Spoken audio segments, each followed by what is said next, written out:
students. Today we are going to discuss another topic which is from unit number 3, Sale of Goods Act. Sale of Goods Act basically is concerned with the sale of goods. In this unit we will discuss what is sale, what is goods, and what are the who is the buyer and who is the seller.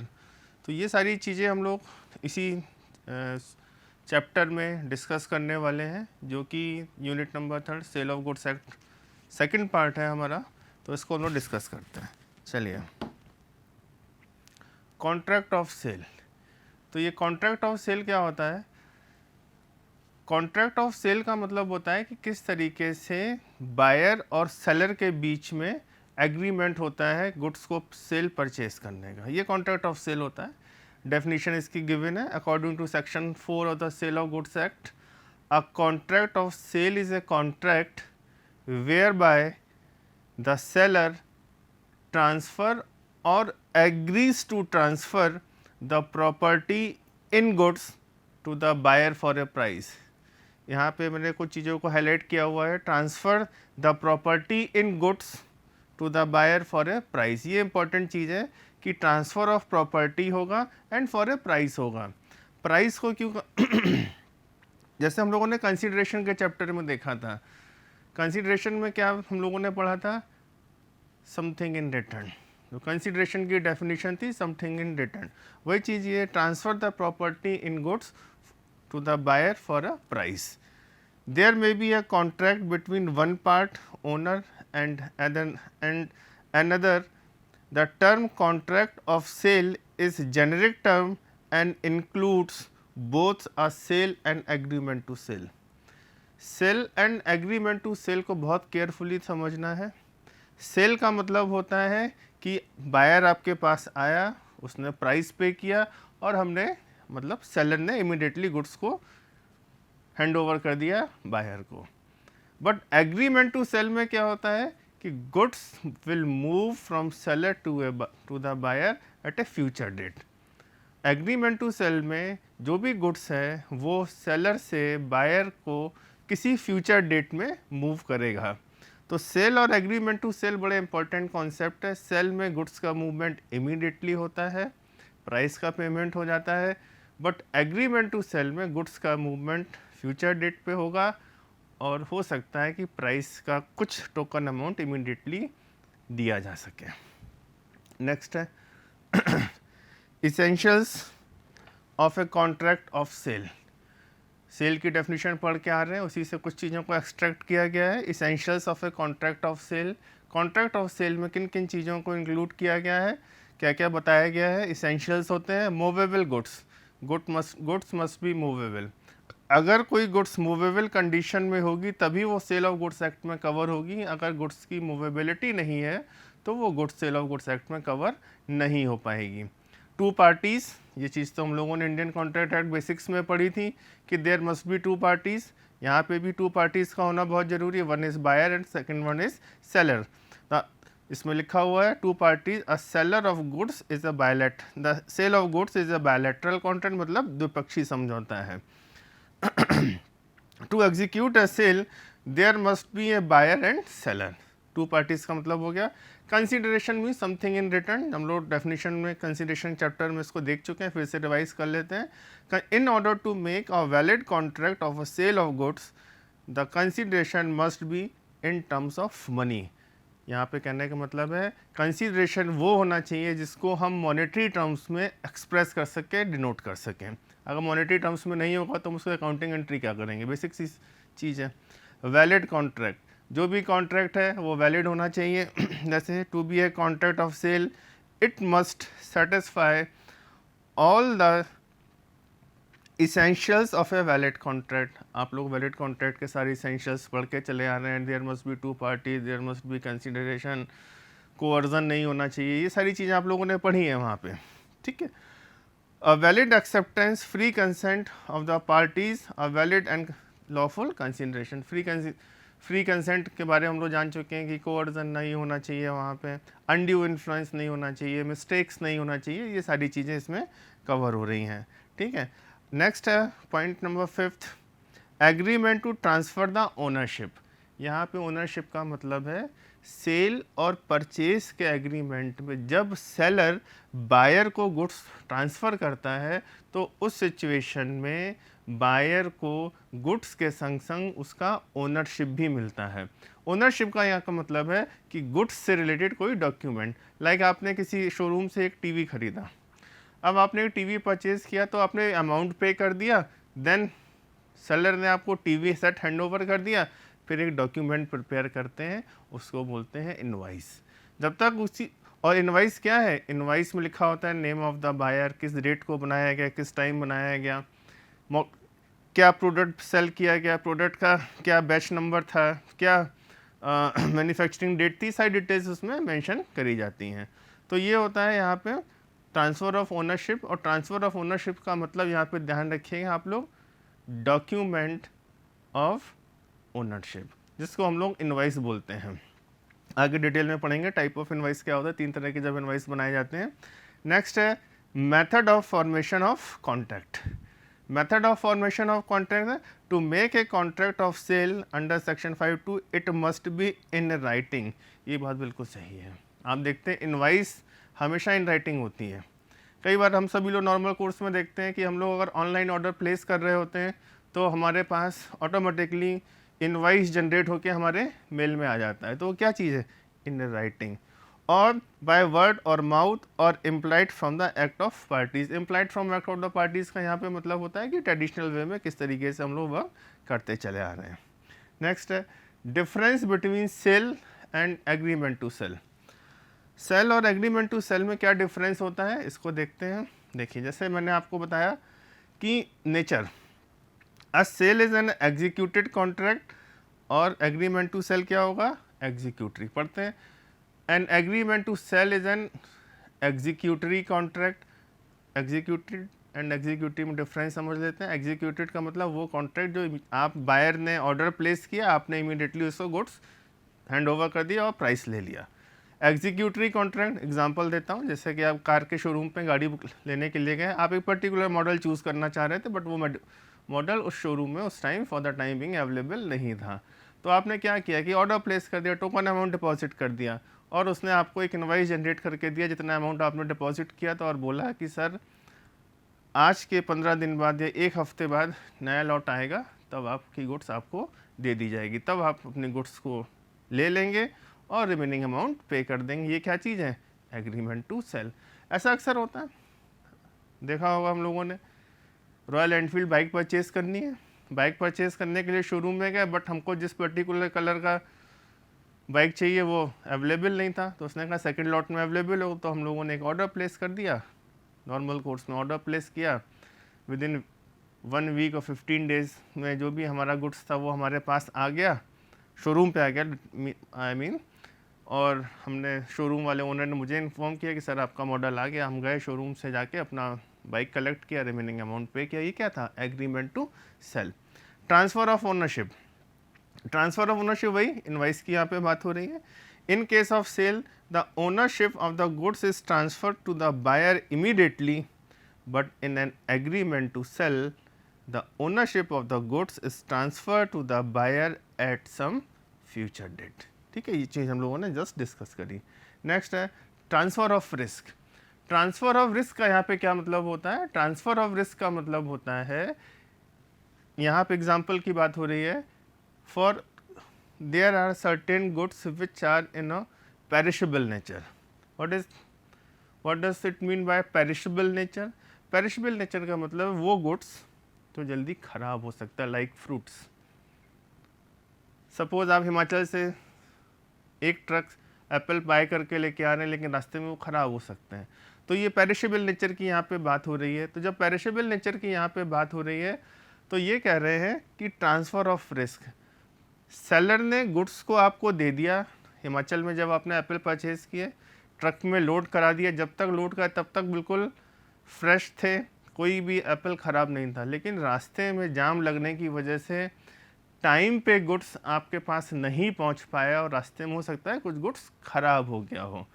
तो यहाँ पे ये कह रहे हैं जब ownership transfer हो गई है तो उससे एसोसिएटेड रिस्क एंड रिवॉर्ड भी आपको ही बियर करने पड़ेंगे, मीन्स बायर को बियर करने पड़ेंगे। तो लिखा हुआ है in case of a sale the buyer will have to bear the losses though the goods are in the position of the seller, but in case of an agreement to sell, the seller is to bear the risk of loss even though the goods are in the possession of the buyer.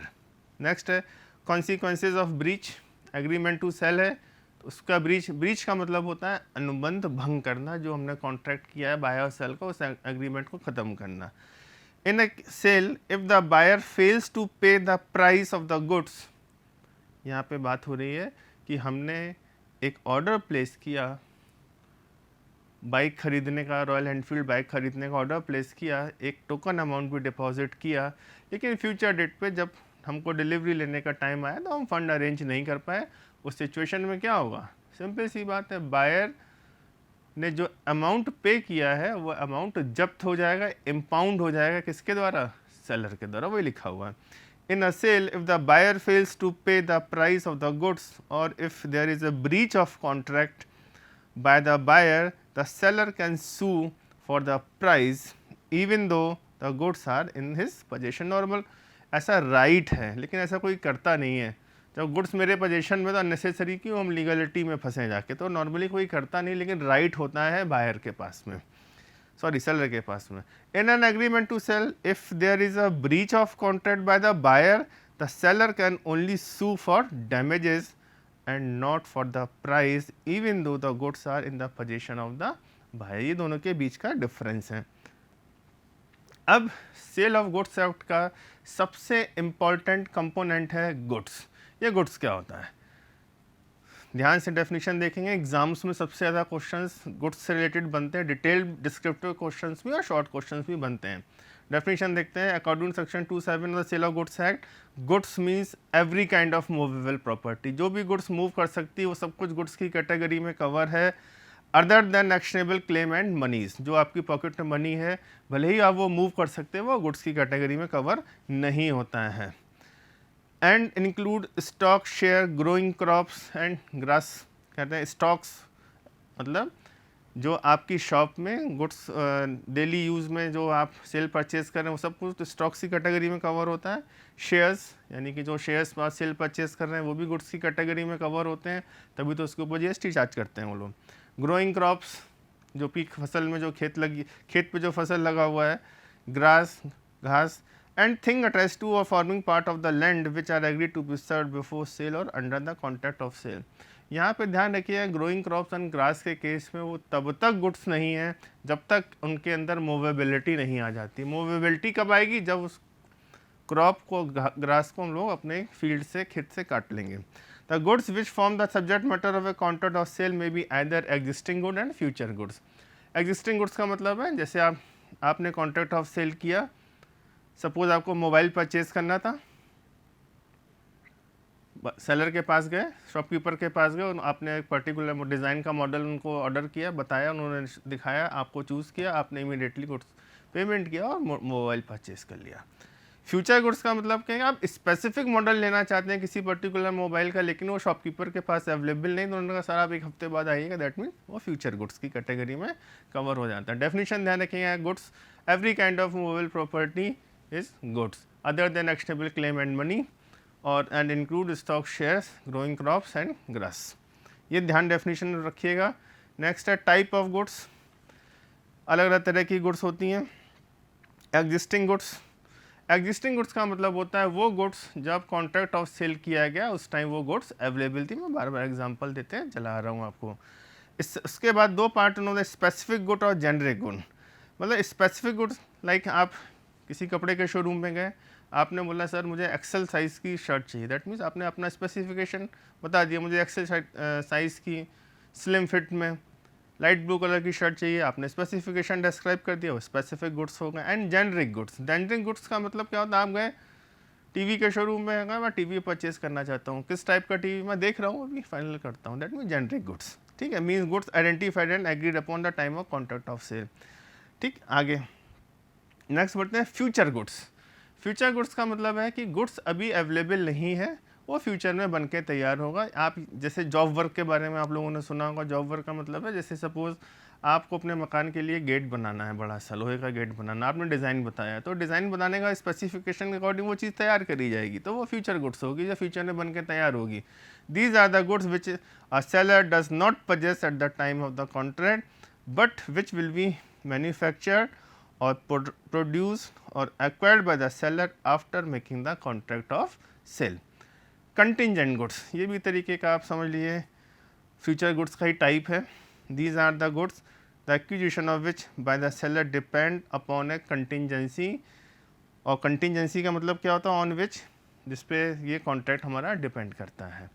इसके बाद है हमारा इसी से related topic conditions and warranties. अक्सर लोगों ने ये शब्द सुने हैं। अभी तक हम लोगों ने सेल ऑफ गुड्स में सेल की डेफिनेशन देखी, उसके बाद हम लोगों ने टाइप ऑफ गुड्स की डेफिनेशन देखी, टाइप ऑफ गुड्स देखी। अब कंडीशंस एंड वारंटीज़ के बारे में देखते हैं। Conditions section 12 of the sale of goods set a condition is a stipulation. Stipulation का मतलब होता है एक शर्त जिसको हम लोग बोलते हैं। Essential to the main purpose of the contract, condition की बात हो रही है। Condition is a stipulation essential to the main purpose of the contract. उसके बाद the breach of which gives rise to a right to treat the contract as repudiated. These are the mainly three essentials of a condition. Condition is essential to the main purpose of the contract. यहाँ पे ये बताया गया है कि जो condition है किसी भी कॉन्ट्रैक्ट के लिए इसेंशियल होती है, कंपलसरी होती है। यहाँ पे स्टिपुलेशन को ध्यान रखिएगा, जिसको हम लोग हिंदी में शर्त के नाम से जानते हैं। The causes of non fulfilment of condition is irreparable damage to the aggrieved party. Aggrieved party word को ध्यान रखिएगा। एग्रीव्ड पार्टी वर्ड हमारे सामने कई बार आएगा, और यहाँ पे एग्रीव्ड पार्टी का मतलब है पीड़ित पक्षकार। इररिपेरेबल का मतलब है वो डैमेज जो किसी भी कंडीशन में रिपेयर ना किया जा सके। नेक्स्ट है वारंटी। पहले वाला कंडीशन था, वो कह रहा था condition is a stipulation which is essential, but यहाँ पे क्या है, warranty is a collateral. Warranty has a warranty has a stipulation collateral to the main purpose of the contract, the breach of which gives rise to claim for damages. Claim for damages, आप अपने damages के लिए claim कर सकते हैं। Suppose आपने किसी buyer seller के पास एक ऑर्डर प्लेस किया और आपने बोला कि दीपावली तक गुड्स मेरे पास, दीपावली से एक हफ्ते पहले हर हाल में गुड्स मेरे पास आ जाना चाहिए। आपने कंडीशन बता दी। अगर दीपावली से एक हफ्ते पहले तक गुड्स आपके पास नहीं पहुंचता है तो क्या होगा कि आप दीपावली के टाइम में जो सेल के थ्रू जो प्रॉफिट आप कमा सकते थे वो प्रॉफिट आप नहीं कमा पा रहे हैं। तो उस वजह से सेलर के पार्ट से डिले हो गया, तो आप क्या क्लेम कर सकते हैं, आप डैमेजेस क्लेम कर सकते हैं। ये बताया गया। ठीक, इसमें दोनों में डिफरेंस है, पॉइंट वाइज लिखा हुआ है बहुत स्पेसिफिकली। उसके बाद यहाँ पे लिखा हुआ है यहाँ पे warranty as stipulation collateral to the main purpose of the contract the breach of which gives rise to claim for damages. Claim for damages का वर्ड बहुत इंपॉर्टेंट है।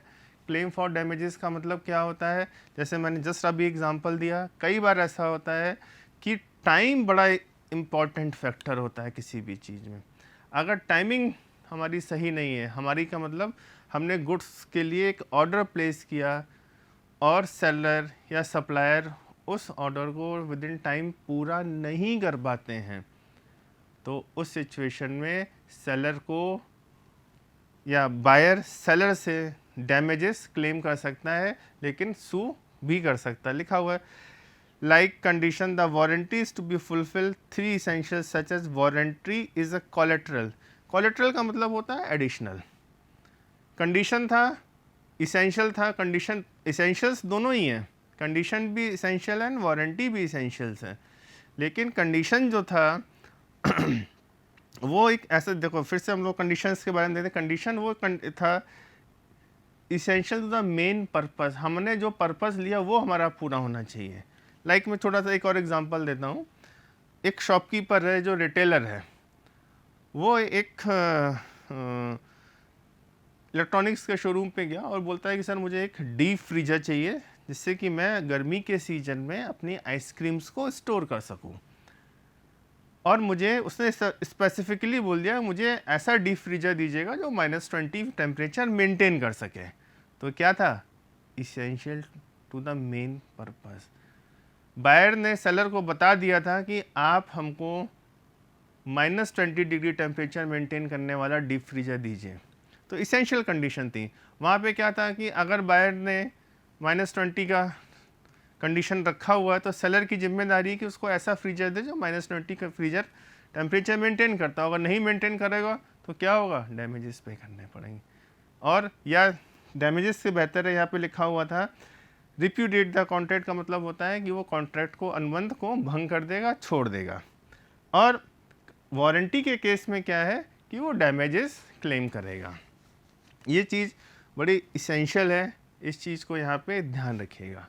तो यहाँ पे सेल ऑफ गुड्स एक्ट में अभी तक हम लोगों ने सेल की डेफिनेशन देखी, व्हाट इज सेल। उसके बाद हमने गुड्स की डेफिनेशन देखी। गुड्स के बाद हम लोगों ने उसमें कवर अप किया कि what is existing goods and future goods. देखिए एग्जिस्टिंग गुड्स तो बड़ी आसानी से समझ में आ जाता है हर आदमी को, लेकिन फ्यूचर गुड्स नहीं समझ में आता। तो प्लीज़ फ्यूचर गुड्स को भी फोकस करके चलिए। फ्यूचर गुड्स बहुत केसेस होते हैं, मैं आपको एग्जांपल देता हूँ। गर्मी का सीज़न आने वाला है या गर्मी का सीज़न शुरू होने वाला था। जो फलों के व्यापारी हैं, जो आम के फसल पैदा करता है, उसके पास गए और उनको उनके साथ में कॉन्ट्रैक्ट किया। कॉन्ट्रैक्ट करने के बाद बोला कि मुझे 1 जुलाई में जो भी आएगा फ्रूट इस बगीचे में आम का, वो मैं पूरा परचेज़ कर लूँगा। तो उन्होंने कंडीशन आपको बता दी है, टाइम स्पेसिफिकेशन दे दिया। तो सब कुछ टर्म्स एंड कंडीशन डिसाइड होंगे, बट गुड्स नहीं है। गुड्स कब होगा, जुलाई में तैयार होगा, एग्रीमेंट कर रहे हैं जनवरी में। तो ये जो एग्जिस्टिंग गुड्स और फ्यूचर गुड्स का कॉन्सेप्ट है, ये हमको यही बताता है। और यहाँ पे ऐसे कॉन्ट्रैक्ट ऑफ सेल में इन चीज़ों को बहुत फोकस किया जाता है कि what is goods, existing goods and future goods. और एग्जिस्टिंग गुड्स में स्पेसिफिक गुड्स और का बारे में बता दिया कि मुझे, जैसे मैंने एग्जांपल दिया था जस्ट अभी, कि आप किसी शोरूम में गए, कपड़े के शोरूम में गए, आपने शर्ट का स्पेसिफिकेशन बताया, मैं ब्लू कलर का एक्सेल और स्लिम फिट में चाहिए। तो इस तरह के एग्जांपल्स दिए गए हैं। तो कंडीशंस और वारंटी में बेसिक डिफरेंस ये है कि conditions are the essential for the main purpose of the contract and warranties are the collateral है। जब हमारा मेन पर्पस पूरा नहीं होगा तो कॉन्ट्रैक्ट को हम रिप्यूडिएट यानी अनुबंध भंग कर सकते हैं। और यहाँ पे वारंटी के केस में हम क्या करेंगे, हम यहाँ वारंटी के केस में डैमेजेस क्लेम कर सकते हैं। तो यहाँ तक था हमारा सेल ऑफ गुड्स एक्ट का फर्स्ट पार्ट, और यहाँ पे कंप्लीट होता है फर्स्ट पार्ट। फिर कंटिन्यूएशन में आगे बढ़ते हैं। Thank you.